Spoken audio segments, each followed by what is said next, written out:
Calls on Capitol Hill are mounting for the State Department to investigate China's alleged efforts to cover up the initial spread of the coronavirus outbreak that has swept the world, killing thousands in its wake.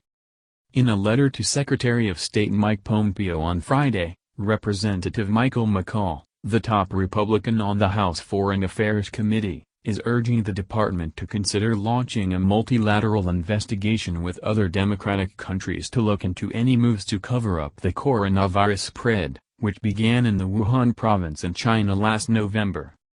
By causing a local outbreak to become a pandemic, their system, which is designed to censor anything that could be a threat to the regime, is putting millions of American lives at risk, the Texas Republican wrote. The U.S. has the most confirmed cases of coronavirus than any other country in the world, according to the Johns Hopkins University tracker as of Friday, with more than 1,300 deaths from the virus. Mr. McCaul claims China has launched a disinformation campaign about the virus in an attempt to transfer blame to the United States and that is exacerbating this dire situation. The State Department has demonstrated considerable flexibility and ingenuity in refuting CCP's various lies, and I urge you and your team to continue these efforts and to coordinate with willing allies, he continued. Earlier this week, Mr. Pompeo criticized the disinformation campaign that the Chinese Communist Party is engaged in to try to deflect from what has really taken place here. The ranking member was not alone Friday in his claims that China has moved to cover up the virus severity.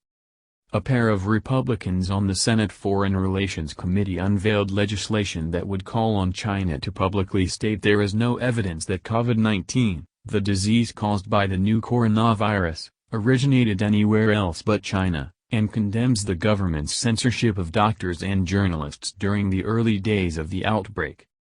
Chinese officials destroyed early COVID-19 test kits, suppressed information and refused international assistance, Senator Marsha Blackburn, Tennessee Republican said. The Communist Party is so petrified of the truth that they kicked out journalists and fabricated a story of where the virus originated. The Chinese Communist Party wasted precious weeks on a cynical cover-up instead of containing the China virus at its epicenter, Senator Tom Cotton, Arkansas Republican, added. Our first priority after protecting Americans must be holding China accountable for unleashing this plague on the world.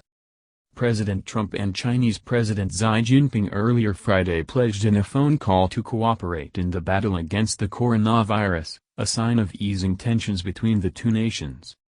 Just finished a very good conversation with President Xi of China, Mr. Trump tweeted. Discussed in great detail the coronavirus that is ravaging large parts of our planet. China has been through much and has developed a strong understanding of the virus. We are working closely together. Much respect. Mr. Trump has refrained in recent days using the phrase Chinese virus to describe the outbreak that originated in Wuhan. He told Fox News he would stop using the term but didn't regret it, noting that China blamed U.S. soldiers for starting the pandemic.